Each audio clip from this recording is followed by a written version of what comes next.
थोड़ी और खामोशी, जरा खामोश होकर तवज्जो के साथ मेरी बात सुनिए।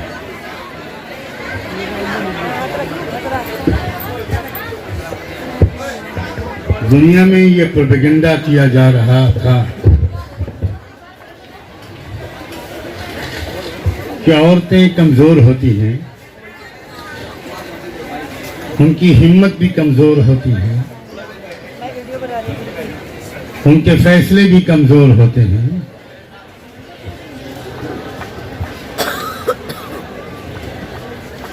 आपने सारी दुनिया को इस गुमराही से निकाल दिया और ये साबित कर दिया कि औरतों के खिलाफ एक झूठा प्रोपेगेंडा था, एक गलत इल्जाम था। जवान बच्चियां और बहुएं तो क्या, 90 साल दादियां भी मजबूत होती हैं। ये शाहीन बाग की दादियों ने साबित कर दिया।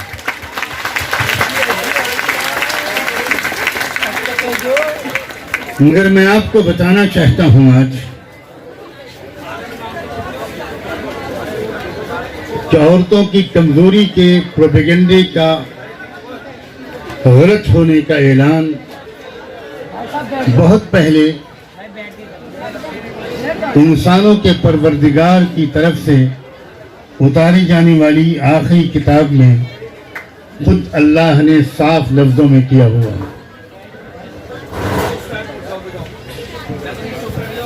कुरान मजीद की एक पैगाम आपको सुनाना चाहता हूं। सब भाइयों और बहनों को, वो मुस्लिम समाज में पैदा हुए हों या किसी भी समाज में पैदा हुए, कुरान सिर्फ मुसलमानों की किताब नहीं है, सिर्फ मुसलमानों के लिए खुदा की उतारी हुई किताब नहीं है। सारी दुनिया के तमाम इंसानों की जिंदगी के हर पहलू में रहनुमाई के लिए उतारी गई किताब है कुरान। उसमें एक जगह पर कुरान ने कहा है कि मैं तुमको बताना चाहता हूं कि ईमान वालों के लिए एक आइडियल कैरेक्टर कौन सा है, एक मिसाली जिंदगी, एक नमूने की जिंदगी। मुझे ये गुमान है कि जब इतनी बात आप लोगों ने सुनी होगी तो आप में से अक्सर लोगों का यह ख्याल हुआ होगा कि जिस जिंदगी को मिसाली और आइडियल के तौर पर इंसानों के परवरदिगार ने चुनकर बताया है, वो यकीनन किसी मर्द की जिंदगी होगी और वो भी किसी नबी और वली की जिंदगी होगी। मगर मैं आपको मुबारकबाद देते हुए ये बात कहना चाहता हूं कि जिस जिंदगी को खुदा ने तमाम दुनिया के ईमान वालों और ईमान वालियों के लिए एक आइडियल जिंदगी कुरान में करार दिया है, वो एक औरत की जिंदगी है। और जब आपने ये सुना होगा कि वो एक औरत की जिंदगी है तो आपके जहन में ये ख्याल हुआ होगा कि वो औरत वो होगी जिसको बहुत ही सपोर्टिव माहौल मिला होगा, बहुत अच्छे माहौल में उसकी जिंदगी गुजरी होगी। मगर आपकी हैरत और बढ़ेगी और हैरत के साथ साथ हिम्मत भी और बढ़ेगी जब आप ये सुनेंगी कि इंसानी तारीख के शायद सबसे बुरे इंसान की बीवी थी वो। उस इंसान का नाम था फिरौन, जो जुल्म करता था गरीबों पर, जो जुल्म करता था कौमों पर, जो जुल्म करता था किसानों और मजदूरों पर, जिसने जुल्म के पहाड़ तोड़े थे और सत्ता का पावर का ऐसा नशा उसके सर पर सवार हो गया था कि वो ये साफ लफ्जों में कहने लगा था कि कोई खुदा खुदा नहीं है, मैं ही तुम्हारा खुदा। वो बर्दाश्त ही नहीं कर सकता था कि उसके मुल्क में कोई एक इंसान भी उसके अपने धर्म और आस्था के अलावा कोई और धर्म अपनाए, कोई और संस्कृति अपनाए, किसी और को अपना रहबर और मार्गदर्शन बनाए। उसने जुल्म की इंतहा कर दी।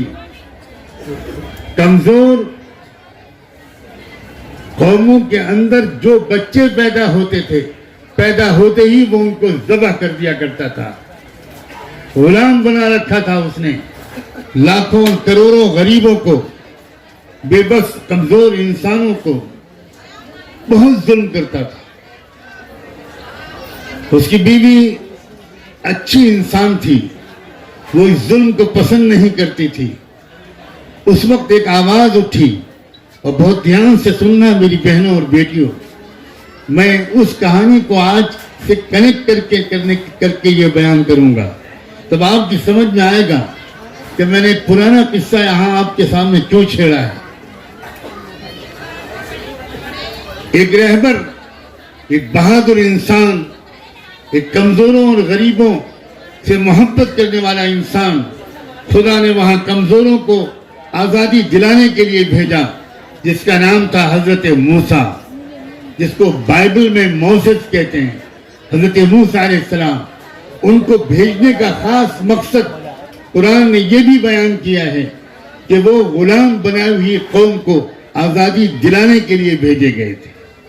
चिल्ड्रन ऑफ इजराइल, वो जो बनु इस्राइल थे, जिनको गुलाम बना लिया गया था, जिनको जंजीरों में जकड़ दिया गया था, जिनके जवानों को जीने का हक छीन लिया गया था, जिनकी औरतों और लड़कियों को बांदियां बना लिया जाता था, उस जुल्म वाले सिस्टम से उस कमजोर, उस बेसहारा और उस मजलूम कौम को छुटकारा दिलाने के लिए खुदा ने अपने अजीमुश्शान पैगंबर हजरत मूसा अलैहिस्सलाम को भेजा। और जब उन्होंने अपनी कौम की आज़ादी की आवाज़ लगाई, और जब उन्होंने अपने उस वक्त के सबसे जालिम हुक्मरान को समझाना चाहा, तो खुदा नहीं है, तू खुदा का एक बंदा है, हमारे और एक गरीब इंसान जैसा। तेरे हाथ में इज्जत भी नहीं, तेरे हाथ में जिल्लत भी नहीं, तेरे हाथ में जिंदगी और मौत कुछ नहीं है। तू एक मोहताज बंदा है, कल नहीं था और आइंदा कल नहीं रहेगा। और अगर जुल्म ही के साथ तूने अपनी सरकार चलाना जारी रखा तो तेरा बहुत बुरा अंजाम होगा। मैं अपनी ताकत से तुझको नहीं डरा रहा, मैं अपने और तेरे खुदा की ताकत से तुझको डरा रहा हूं। लेकिन जब कोई नशे में होता है, जब नशा, पावर का नशा, दौलत का नशा, ये दुनिया में सबसे खतरनाक नशा होता है। किसी शराब का नशा ऐसा नहीं है जितना दौलत का और पावर का नशा होता है। शराब का नशा चंद घंटे में उतर जाता है, पावर का नशा बाज़ वक्त सदियों चलता है या बरसहा बरस चलता है।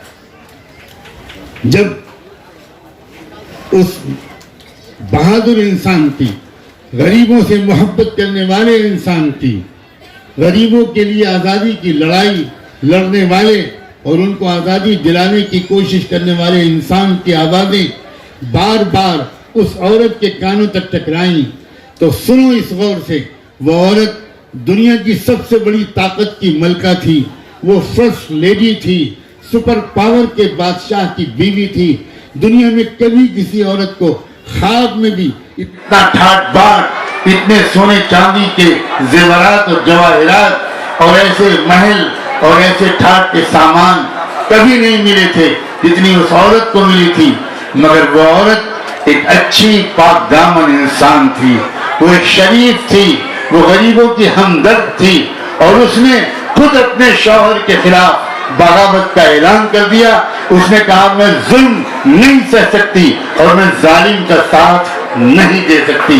जब उसके शौहर ने ये देखा कि और तो और उस मजलूम के लोगों का तो तज़किरा किया, ये मेरी बीवी भी खुद अब मेरा साथ नहीं दे रही, तो उस शौहर ने अपनी बीवी को टॉर्चर करना शुरू किया, भूखा प्यासा रखना शुरू किया, शिकारी कुत्ते उस पर छोड़ने लगा, सांप और बिच्छू छोड़कर उसको रूम में बंद करने लगा।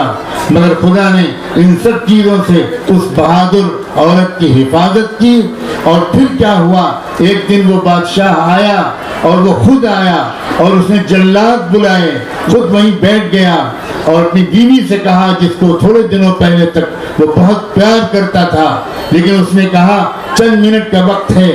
उसने पहले अपनी बीवी को पलंग से बंधवा दिया, हाथ पैर सर से पैर तक सब बंध गए और उसके बाद जल्लाद बुलाए, बड़े बड़े हथौड़े, बड़ी बड़ी कीलें और चोबे, और ये कहा कि अगर चंद मिनट देता हूँ, अगर तुम नहीं कहोगे कि नहीं कहोगी कि मैं तुम्हारे साथ हूँ, मजलूमों के साथ, गरीबों के साथ, सच बोलने वालों के साथ, इंसाफ की कोशिश करने वालों के साथ नहीं हूँ, अगर नहीं कहोगी तो मैं अभी ऑर्डर करूँगा और ये जल्लाद ये कीलें ठोकेंगे तुम्हारे सर में, तुम्हारी आंखों की पुतलियों में, तुम्हारे कानों की सुराखों में और तुम्हारे बदन में कहां कहां ये पुतलियां ठोकी जाएंगी, ये कीलें ठोकी जाएंगी, तड़प तड़प कर जान दोगी।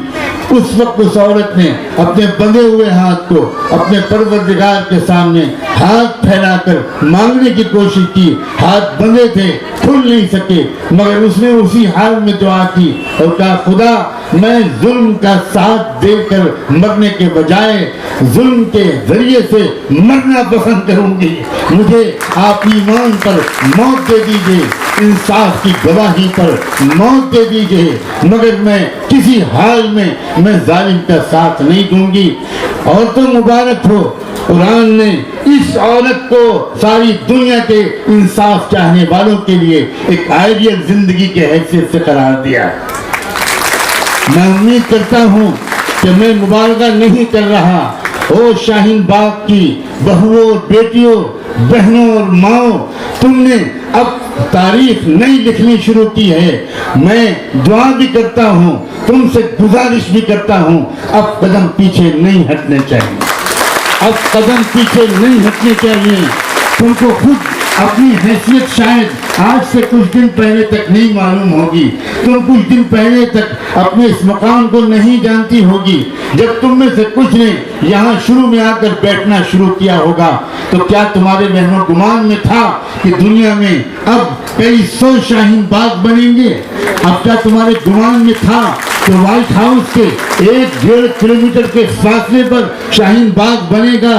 क्या तुम सोच सकती थी कि यूएनओ के सामने, यूनाइटेड नेशंस के हेडक्वार्टर के सामने, ह्यूमन राइट्स कमीशन के दफ्तर के सामने, जिनेवा में, स्विट्जरलैंड में, अमेरिका में, ऑस्ट्रेलिया और कनाडा में तुम जैसी सैकड़ों और हजारों बहनें बैठेंगी, सिख भाई और बहन 24 घंटे का नॉन स्टॉप वहां पर एक जुलूस निकालेंगे। क्रिश्चियन बिशप्स एंड फादर्स वो इस प्रोटेस्ट का साथ देंगे। मैं सलाम भेजता हूं उन तमाम अच्छे इंसानों को, उन तमाम धर्म गुरुओं को, उन तमाम फादर्स, बिशप और कार्डिनल्स को, उन तमाम बौद्ध भिक्षुओं को, उन तमाम लोगों को जिन्होंने ये दिखा दिया है कि जब जुल्म हद से आगे बढ़ने लगता है तो हमें से कोई अपने घर में बैठना महापाप समझता है। हम मजलूमों के साथ खड़े हैं, हम मजलूमों के साथ खड़े रहेंगे और मैं आपको यकीन दिलाता हूँ आपकी जीत होगी, आपकी जीत होगी, आपकी जीत होगी। हमारे मुल्क के ये जालिम हुक्मरान, काश हम इनके भी दुश्मन नहीं हैं, हम इनके भी शुभ चिंतक हैं। काश इनको अकल होती, काश ये समझते कि भारत भारत था और भारत है और भारत रहेगा। न भारत इस्राइल है, न भारत पाकिस्तान है, न भारत कुछ और है, भारत भारत है। उस जैसा कोई देश दुनिया में नहीं है। इस देश को चलाने के लिए बहुत बड़ा दिल चाहिए, सातों समंदरों जैसी गहराई चाहिए, दूर तक देखने वाला विजन चाहिए। लेकिन अफसोस, बहुत अफसोस की बात है कि हमारे देश पर वो लोग कुछ हावी हो गए हैं कि जिनके पास न अकल है, न इंसाफ है, न इंसानियत है, न शराफत है। बहुत छोटी बुद्धि के लोग हैं और वो जो एजेंडा इस देश में अब नाफिज करने निकले हैं, वही उनकी खात्मे का सबब बनेगा। ये देश किसी कीमत पर उस एजेंडे को बर्दाश्त नहीं करेगा। ये देश बहुत कुछ बर्दाश्त कर चुका, गरीबी को बर्दाश्त कर लिया, किसानों की आत्महत्या को भी बर्दाश्त कर लिया, हालांकि ये बर्दाश्त किए जाने की चीज नहीं थी। मगर अब तो हालत ये है कि हमारे ऑफिशियल डेटा ये बता रहा है कि हर 2 घंटे में 3 नौजवान बेरोजगारी की वजह से, नॉन एम्प्लॉयमेंट की वजह से आत्महत्या कर रहे हैं। शर्म आती है, शर्म से सर झुक जाता है। एक तरफ तो हम फख्र से कहते हैं कि हमारे देश की 65% आबादी यूथ की है, जबरदस्त मैन पावर है। अगर इस मैन पावर को सही यूज किया जाता तो ये सुपर पावर बनने से हमारे देश को कोई रोक नहीं सकता। मगर हम हजार दुख का इजहार करें, मुझे एक बात कहने का हौसला मिलता है शाहीनों के बीच में आकर। मैंने पहले भी कहा था कि शाहीन का आज तक कभी कोई शिकार नहीं कर सका, शाहीन हमेशा शिकार करता है। दुनिया में कभी कोई शिकारी शाहीन को शिकार नहीं कर सका। अब इनका शायद बुरा वक्त आया है, इसलिए कब शाहीनों ने अपने पर खोल दिए।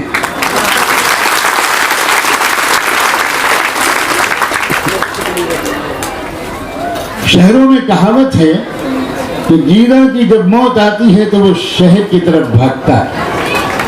मुझे इसके सिवा कोई वजह समझ में नहीं आती, ये बैठे बिठाए ये 3 अंधे कानून बनाने की जरूरत क्या पड़ी, सिवाय इसके कि उनकी अपनी मौत करीब है, पॉलिटिकल मौत, सियासी खात्मा। वरना कोई तुक है, कोई जस्टिफिकेशन है इस बात का कि आप बैठे बिठाए ऐसे कानून बना दें जिनकी कोई लॉजिक ही नहीं है, सवाल ही नहीं पैदा होता। आप कहते हैं कि CAA ये नागरिकता देने का कानून है, लेने का कानून नहीं है। क्या आप समझते हैं कि जब बेवकूफ़ी बट रही थी तो हम भी आपके साथ खड़े थे? आपको खुशी होगी ये जानकर कि बेवकूफ़ी जब बट रही थी तो सिर्फ नंबर 1 और नंबर 2 के हिस्से में आए, तीसरे उनके साथी भी तकते रह गए, इसीलिए वो कम बोल रहे हैं। और हम तो वहां से हजारों मील दूर वहां खड़े थे जहां समझदारी बट रही थी, जहां हिम्मत बट रही थी, जहां मोहब्बत बट रही थी, जहां इंसाफ बट रहा था, जहां पॉजिटिव थिंकिंग बट रही थी, जहां कंस्ट्रक्टिव सोच बट रही थी। हम सब वहां खड़े थे। कश्मीर से कन्याकुमारी तक के लोग वहां खड़े थे और आप, खुदा जाने किसने आपको वहां पहुंचाया था। अब हम आपकी मदद नहीं कर पाएंगे।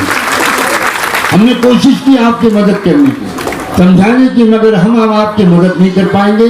आपने आत्महत्या करने का खुद फैसला किया होगा, मगर एक लेटर जरूर छोड़ के जाइएगा, एक खत जरूर छोड़ के जाइएगा कि हम आत्महत्या कर रहे हैं।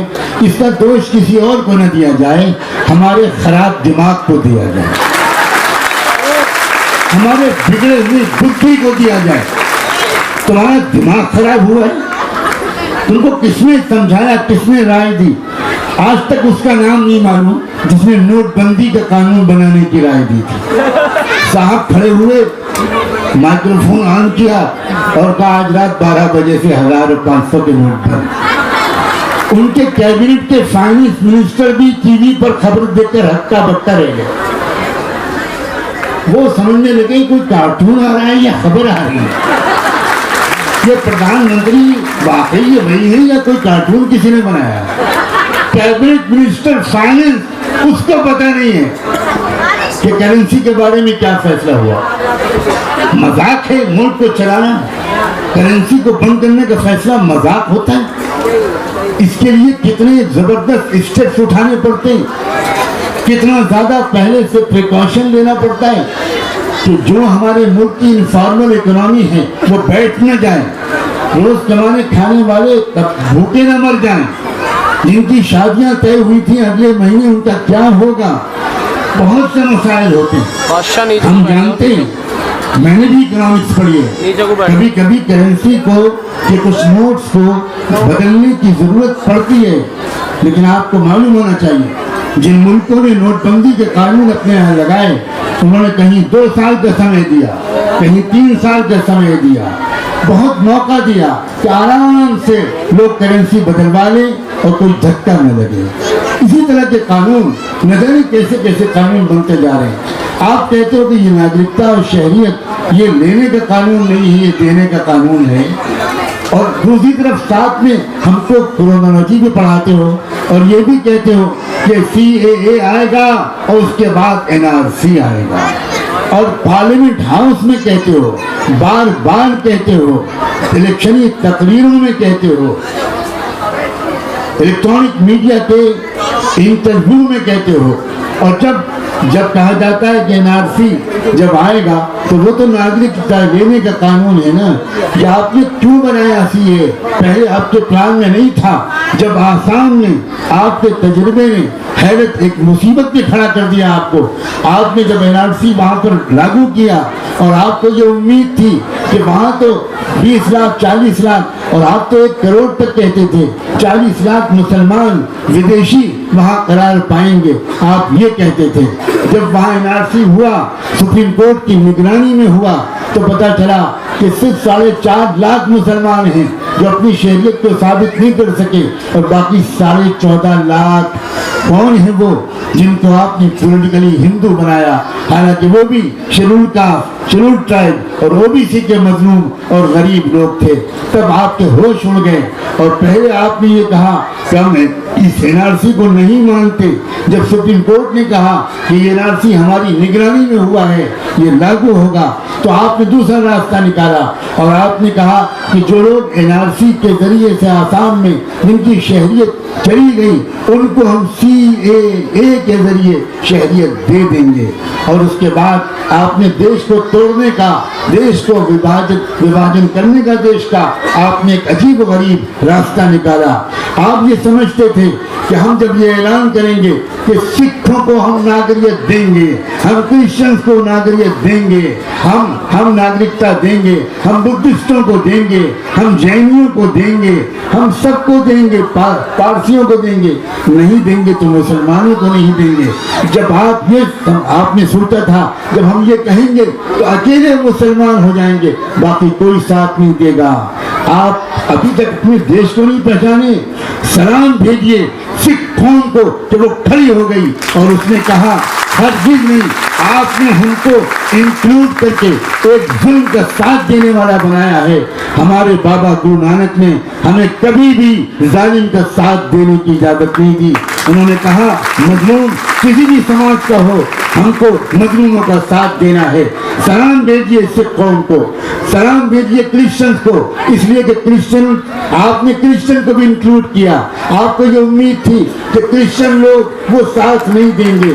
अभी मैं परसों सर्वधर्म समागम की बैठक में आया हूँ, जो संविधान सुरक्षा आंदोलन की तरफ से बुलाया गया था, उसमें पूरे देश के क्रिश्चियन फादर्स आए थे, कैथलिक चर्च के और दूसरे चर्चेस के, और उन लोगों ने कहा हम पूरे देश में हर जगह इस प्रोटेस्ट में आपके शाना बशाना खड़े हैं।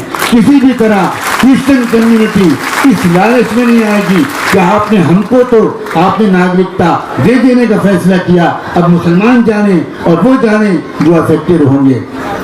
ये नहीं है भारत में ये नहीं हुआ है। जब आज़ादी की लड़ाई हुई थी तो अशफाकुल्लाह खां भी थे और भगत सिंह भी थे। जब आज़ादी की लड़ाई हुई थी तो राम प्रसाद बिस्मिल भी थे। कौन नहीं था? हर समाज के लोगों ने अपनी गर्दनें पेश की थी। आज एक बार फिर इस देश को नई आज़ादी की लड़ाई की जरूरत है। एक बार फिर अशफाकुल्लाह और भगत सिंह और राम प्रसाद बिस्मिल सब एक साथ खड़े हो गए। ये इस देश की तारीख है, ये इस देश का माजी है, ये इस देश का मुस्तकबिल है। आपने 100 साल अगर इस देश के लोगों को डिवाइड करने की कोशिश की थी तो खुशखबरी सुन लीजिए, आपकी कोशिश कामयाब नहीं होगी। आपकी कोशिश कामयाब नहीं होगी। हमारे दरमियान भाईचारा हमारे दरमियान मोहब्बतें, हमारे दरमियान सच्चाई का साथ देना हमारी घुट्टी में पड़ा है। क्या क्रिश्चियन भाई इस बात को भूल जाएंगे कि जीसस क्राइस्ट हजरत ईसा अलैहिस्सलाम वो दुनिया में मजलूमों का मसीहा थे, वो गरीबों का मसीहा थे, वो यतीमों बेवाओं का मसीहा थे, वो बीमारों माजूरों और अपाहजों के मददगार थे। वो उनके दिल के अंदर मजलूमों की मोहब्बत का ठाटे मारता हुआ समंदर था। और कुरान ने गवाही दी है कि ईसा अलैहिस्सलाम की मोहब्बत हमने क़यामत तक उनके मानने वालों के दिल में बिठा दी। ये बहुत बड़ी बात है, ये ऐलान है इस बात का। और आपने जो कदम उठाया है, जो पहल की है, वो मेरे पास अल्फाज नहीं है बहनों और बेटियों कि मैं आपको मुबारकबाद पेश करूं। मैं जानता हूं आपके घर में कितने मसाइल होते होंगे जब आप घंटों के लिए, बाद वक्त 24 घंटे के लिए घर से दूर रहती है। घर के वो तमाम लोग जो आपके पीछे आपके बच्चों की रखवाली करते हैं, पूरी कौम की तरफ से मैं उनका शुक्रिया अदा करता हूँ। आपके शौहर, आपके पेरेंट्स, आपके बच्चे और बच्चियां, आपकी बहुएं और वो तमाम लोग जो आपको इंकरेज करते हैं, मम्मी जाइए, बाजी और आपा जाइए, खाला और फुफी जाइए, हम सब घर में देख लेंगे। ये लोग मामूली कुर्बानियां नहीं दे रहे हैं और इसका मामूली इनाम भी आपको नहीं मिलने वाला है। आपको एक इनाम दुनिया में मिलेगा और उससे बढ़कर इनाम आखिरत में मिलेगा। ध्यान में रखिए, मैं आपसे ये उम्मीद करता हूँ आप अपनी नीयत आखिरत की रखना, मेरी बहनों और बेटियों, आखिरत की रखना। और क्या भला हो कि आप लोग यहाँ बैठी हुई हो और बैठकर आप बात भी सुनते रहो और आपके हाथ में तस्बीह के दाने भी गर्दिश करते रहें और उसमें सल्लल्लाहु अलैहि वसल्लम अल्लाह के हबीब का जिक्र भी होता रहे, दुरूद और सलाम भी पढ़ा जाता रहे, चुपके अपने रब से दुआएं भी मांगती रहें। कोई ज़रूरत नहीं है हमको नाच गाने की, कोई ज़रूरत नहीं है हमको म्यूजिक की और तमाशों की। माफ़ करना मुझे, इसकी ज़रूरत उन कौमों को होती है जिनके पास अल्लाह के जिक्र की म्यूजिक नहीं होती, जिनके पास अल्लाह की याद की मौसीकी नहीं होती, जिनके पास सुभान अल्लाह अल्हम्दुलिल्लाह सल्लल्लाहु अलैहि वसल्लम नहीं होता। उन्हें नाचने गाने की ज़रूरत होती है। एक ईमान वाला बंदा और बंदी जिस वक्त आंखें झुकाकर अपने मालिक को याद करता है, आप जब अपने पाक आंचल फैलाकर उस मालिक से दुआ मांगती हैं तो आपके दिल को वो सुकून मिलता है जो दुनिया में किसी गाने के सुनने से न आज तक मिला है न मिलेगा। मैं ये भी उम्मीद करता हूँ शाहीन बाग के तमाम ऑर्गेनाइजर से मुबारकबाद देते हुए इन तमाम नौजवानों को प्रोडक्शन जो कर रहे हैं, ऑर्गेनाइज जिस तरह कर रहे हैं, जिस तरह नए चैलेंजेस का सामना कर रहे हैं, उनको मुबारकबाद देते हुए मैं इस बात की भी उनसे अपील करता हूँ कि इन तमाम प्रोग्रामों को बामकसद रखिए। ये मेरा इशारा समझना, मैं किसी का दिल तोड़ना नहीं चाहता और मैं नसीहतें करने के लिए नहीं आया हूँ, मैं आपकी दुआ की भीख मांगने आया हूँ। आप दुआ करें हम जैसों के लिए। आप इस वक्त मैदान में हैं आप, लेकिन याद रखना, मेरे इशारे को समझना, हमें किसी ऐसे काम से बचना चाहिए जिससे अल्लाह की मदद हमारी तरफ से रुक जाए। ऐसे काम से रुकना चाहिए, ऐसे कामों को करना चाहिए जिनसे अल्लाह की मदद आए।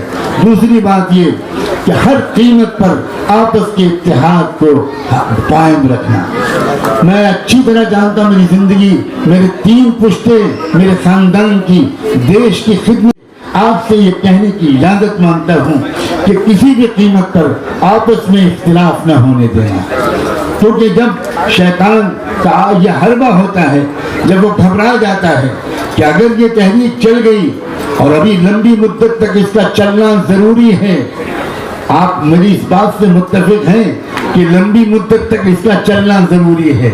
याद रखें, ये एक लंबी लड़ाई है। तो जब वो देखता है तो फिर आपस में फूट डालता है, आपस में फूट डालता है और बड़े जज्बे और खुलूस के साथ लोग अपनी अपनी राय देते हैं और राय पर इसरार करते हैं राय देना अच्छी बात है और अपनी राय पर इसरार करना ये अच्छी बात नहीं।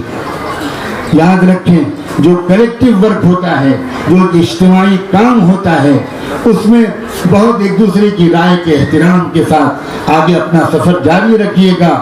मैं इस बात से आपको सिर्फ मोहब्बत के साथ वार्न करना चाहता हूँ कि किसी कीमत पर आपस में इख्तिलाफ न होने दीजिएगा। और मैंने पहले भी कहा था और अब फिर कहता हूँ और इसी पर अपनी बात को ख़त्म करूँगा, कुर्बानी देने के लिए जवानों की ज़रूरत बहुत ज़्यादा है, जोश की ज़रूरत बहुत ज़्यादा है, मगर इन जवानों के साथ कम से कम एक दो बूढ़े भी होने चाहिए। यह ख्याल रखना इस बात का। आपकी दादियाँ भी माशाल्लाह बहुत बाबरकत हैं, लेकिन मैं एक लतीफ़ा सुनाकर, क्योंकि आप बहुत सीरियस गुफ्तगू सुनती रहती हैं, इसलिए आपका हक है कि आपके होठों पर मुस्कुराहट भी आए। मैं एक लतीफ़ा सुनाकर, एक सबक आमोज, बहुत सबक सिखाने वाला लतीफ़ा सुनाकर मैं अपनी बात को मुकम्मल करूँगा। एक शहजादे का रिश्ता, एक लड़के का रिश्ता इत्तेफाक से एक बादशाह की बेटी एक शहजादी के साथ तय हो गया। नौजवान मेरे इशारे को समझें कि कभी कभी अंधों के हाथ की बटेर लग जाती है। अब रिश्ता लग तो गया। जब शादी का दिन आया तो बादशाह की महल की तरफ से सरकारी पैगाम आया कि हमारी शाही खानदान की रिवायत ये है कि हमारे यहाँ बारात में कोई बूढ़ा नहीं आ सकता, सिर्फ जवान आएंगे। लड़के के दादा बड़ी शानदार अचकन पहने तैयार बैठे थे। उनको शादी में जाने की शदीद ख्वाहिश थी। उन्होंने कहा कि मेरे बगैर बारात नहीं जाएगी, मैं जरूर जाऊंगा, मैं जिंदा किस दिन के लिए हूँ। अब मेरी एक ही तमन्ना बची है, बस मैं तो जाऊंगा। सबने बहुत समझाया, मगर दादा तो फिर दादा, वो नहीं मान के दे रहे। लड़के ने बहुत हाथ पैर जोड़े कि जिंदगी भर में आपने हजारों शादियां शिरकत की है, एक दफा आप दुआ के लिए बैठ जाइए कि मेरी शादी ठीक ठाक हो जाए, आप मत चलिए बारात में। लेकिन दादा नहीं माने। लेकिन जब बहुत परेशान देखा बच्चों को, तो दादा ने एक तरकीब बताई कि देखो तुम लोग मुसलमान हो ना, ढोलक तो जरूर लेके जाओगे, तो एक जरा बड़ी सी ढोलक बनवा लेना और मुझे उस ढोलक के अंदर बिठा देना। मैं तो छोटा सा हो गया हूँ, जैसे अंगूर सुकड़ के मुनक्का बन जाता है, वैसे ही मैं भी ऐसे ही हो गया हूँ, तो मुझे बिठा देना उसी के अंदर, किसी को पता भी नहीं चलेगा, लेकिन ले चलो मैं काम आऊँगा। लड़के मान गए कि ये तरकीब अच्छी है, दादा की जिद्दी पूरी हो जाएगी और बादशाह को पता भी नहीं चलेगा वहाँ किसी को। बड़ी सी ढोलक बनवाई, दादा को बिठा लिया और बजाते बजाते चले गए। निकाह भी हो गया और सब हो गया। जब खाने का वक्त आया, जब खाने की मेज पे बैठे, तो बादशाह के ऑफिसर्स आए और उन्होंने कहा कि हमारे ख़ानदान की एक रिवायत है, बादशाह के ख़ानदान की, कि बारात के लोग जब खाने की मेज पर बैठते हैं तो उनके हाथों में एक एक लकड़ी बांध दी जाती है कोहनी तक। सबके हाथों में लकड़ी बन गई। और जब लकड़ी बन गई तो सब परेशान हुए कि अब खाना कैसे खाएं, हाथ तो मुड़ता ही नहीं। अब क्या करें, हाथ नहीं मुड़ा तो खाना कैसे खाएं। खाना तो ऐसा सामने रखा है कि बस क्या बताएं, ऐसी नीयत खराब हो रही थी कि जल्दी से हमला करें और खाना हमारे हिस्से में ज़्यादा है, लेकिन लकड़ी बंधी हुई थी। परेशान जब हुए तो किसी के जहन में आया कि भाई अब शायद दादा कुछ रहनुमाई करें। तो वो गए और ढोलक बजाते बजाते पूछा, दादा मुसीबत में फंस गए, हम सब के हाथों में लकड़ियां बंधी हैं, खाना कैसे खाएं। दादा ने कहा बहुत आसान तरकीब है, तुम में से हर शख्स अपने सामने वाले को खाना खिलाए। अब जैसे ही सबने सामने वालों को खाना खिलाना शुरू किया, बादशाह की पुलिस भी आ गई, फौज भी आ गई। रुक जाओ, यकीनन तुम्हारे दरमियान कोई बूढ़ा जरूर।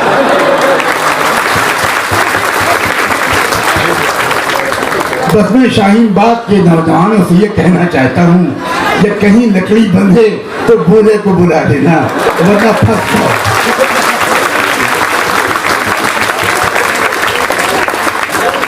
मेरे इशारे को मुझे उम्मीद है तुम्हारी तालियां बजा रही हैं कि तुम समझ गए होगे, तुम समझ गए हो, और तुम ये भी समझ रहे हो ये बहुत ज़रूरी मोहब्बत भरा मशवरा था जो आज इस खूबसूरत अंदाज से हमारे सामने आ गया। मैं पनाह मांगता हूँ इस बात से कि तुम्हारे दरमियान कोई आपस में इख्तिलाफ हो जाए ऐसा जिसका कोई फ़ायदा उठा ले। लोग इंतज़ार में बैठे हैं, इंतज़ार में बैठे हैं इसके कि तुम्हारे दरमियान कोई इख्तिलाफ हो और फिर तुम वो फ़ायदा उठाएं। इससे बचे रहना, अपनी मुहिम को जारी रखना। तुम्हें खुद शायद अंदाज़ा नहीं है कि तुम्हारी इस हिम्मत ने, बहनों और बेटियों और बहुओं की इस हिम्मत ने पूरी दुनिया में मजलूम कौमों को कितना ज़बरदस्त मैसेज दिया, कितना ज़बरदस्त मैसेज दिया।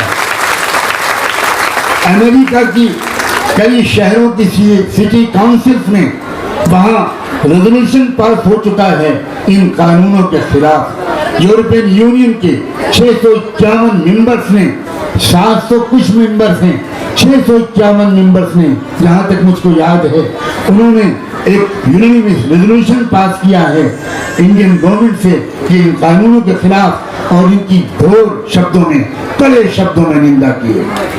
ये आमतौर पर रुझान हो रहा है। हमारे वो international magazine times, New York times, Washington post या इकोनॉमिक टाइम्स जो पूरी दुनिया में लाखों करोड़ों की तादाद में पढ़े जाते हैं, वो फॉरेन अफेयर्स मैगजीन, वो फोर्ब्स का मैगजीन जो दुनिया के टॉप क्लास पॉलिटिकल मैगजीन्स में से हैं, उन सारे मैगजीन्स में पिछले कई हफ्ते या महीनों से भारत की गवर्नमेंट के बारे में बहुत सख्त तनकीद आ रही है कि इन्होंने देश के सेक्युलरिज्म और डेमोक्रेसी का गला घोट देने का फैसला कर लिया है। तो आपकी ये कोशिश बहुत दूर तक असरअंदाज हो रही है। और मुझे तो एक बात का और दुख है, हमारा देश इस वक्त इकोनॉमिक क्राइसिस में फंसा हुआ है, अर्थव्यवस्था तबाह हो चुकी है, महंगाई बढ़ती चली जा रही है, किसानों से लेकर नौजवानों तक के सामने खुदकुशी के सिवा कोई रास्ता नहीं बचा है। ऐसी हालत में इन इश्यूज को एड्रेस करने के बजाय ये नॉन इश्यूज को उठाकर देश को आपस में तोड़ने का जो फैसला कर दिया गया है, उसका एक नतीजा ये भी निकला कि अभी पिछले महीने स्विट्जरलैंड के शहर डिवोस में इंटरनेशनल इकोनॉमिक कॉन्फ्रेंस हुई जो हर साल होती है, और इस कॉन्फ्रेंस में पूरी दुनिया के बड़े बड़े इन्वेस्टर्स आते हैं, बिलियंस का सौदा होता है, हेड ऑफ द स्टेट्स भी आते हैं और ये बड़े बड़े इन्वेस्टर्स आते हैं। वहाँ आपस में उनकी बातचीत होती है, एग्रीमेंट साइन होते हैं। हर मुल्क वहाँ से जो आता है वो बिलियन और बिलियंस और ट्रिलियंस का सौदा लेकर आता है, सरमाया लेकर आता है। मगर मैं बड़े दुख के साथ कहता हूँ, हमारे देश के प्राइम मिनिस्टर उस कॉन्फ्रेंस में शरीक होने की हिम्मत नहीं कर सके। बहुत अफसोस की बात, ये खुशी की बात बिल्कुल नहीं है, बहुत अफसोस की बात है, वो नहीं जा सके। और क्यों नहीं जा सके?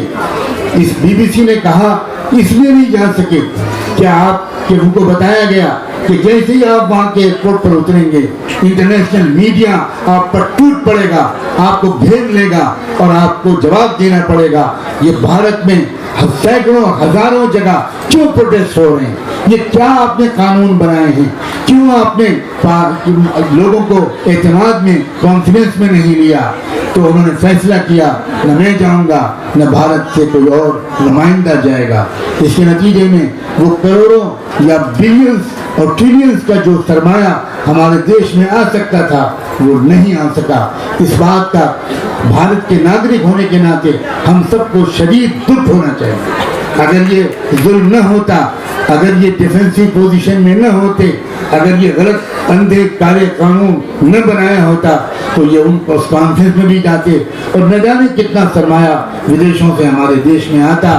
मगर कुछ लोग जब मैं ये बात कहता हूँ तो वो कहते हैं मौलाना आप अभी तक इन लोगों को नहीं पहचाने, ये विदेशों से सरमाया लाने का इंटरेस्ट नहीं रखते, ये देश की पूंजी को विदेशों में भेजने के माहिर लोग। हम इस हद तक बदगुमानी नहीं करना चाहते, हम फिर भी उनसे अपील करते हैं कि होश के नाखून लें, देश के लोगों की बात सुने, इन महिलाओं और इन सब लोगों की बात सुने और इनसे पूछें क्या आप क्या क्या तरमीम और तब्दीली करना चाहते हैं इस कानून में, ताकि देश ज़रा एक बार फिर चैन और सुकून की सांस ले और तरक्की के रास्ते पर अपने सफ़र को दोबारा शुरू करे।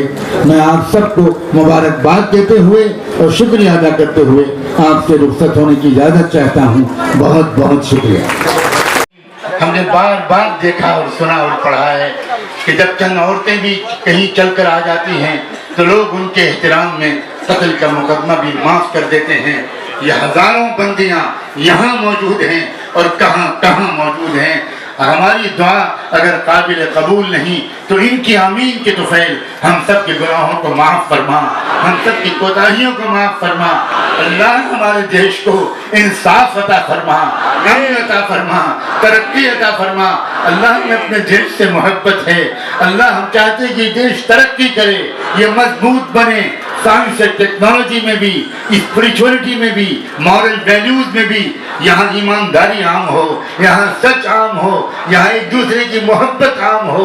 ए रब्बे करीम इस देश के चलाने वालों को सद्बुद्धि अता फरमा, उनको अक्ल सलीम अता फरमा। अल्लाह हमारे उनके दरमियान कोई लड़ाई नहीं है। अल्लाह हमारा दिल चाहता है कि उनकी सलाहियतें नेगेटिव अंदाज से इस्तेमाल होने के बजाय पॉजिटिव डायरेक्शन में इस्तेमाल हों। ए रब्बे करीम इन कोशिशों को कबूल फरमा।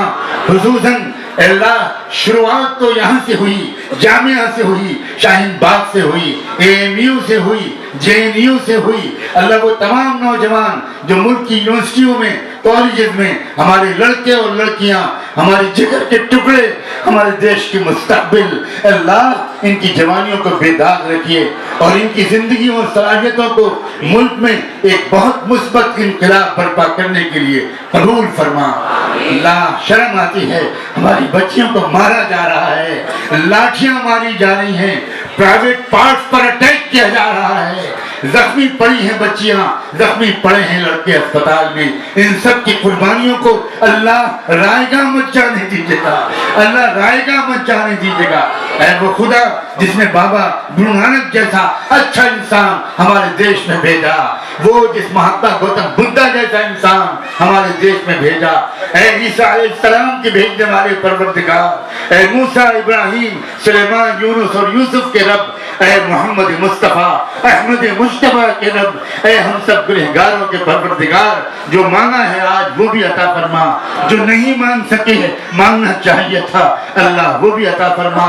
एक दरखास्त और है अल्लाह इन सब की तरफ से भी और मुझ गुनहगार की तरफ से भी कि हम सब के नाम लेकर रहमत दो आलम सल्लल्लाहु अलैहि वसल्लम की खिदमत अक़दस में हम सब की तरफ से दुरूद और सलाम भिजवा दीजिए उन पर और उनकी आल पर, उन पर और उनके अहले बैत पर, सहाबा और सहाबियात पर, अज़वाज मुतहरात पर, ज़ुर्रियत तय्यबा पर और उनके नक्श कदम पर चलने वाले तमाम नेक मर्दों और बीवियों पर और उन्हीं के रास्ते पर जीने और मरने की हम सबको तौफीक अता फरमा। वसल्लल्लाहु तआला अला खैर खल्क़िही सय्यिदना मुहम्मद व अला आलिही व सहबिही अजमईन बिरहमतिका या अरहमर राहिमीन। मैं सलाम करता हूँ।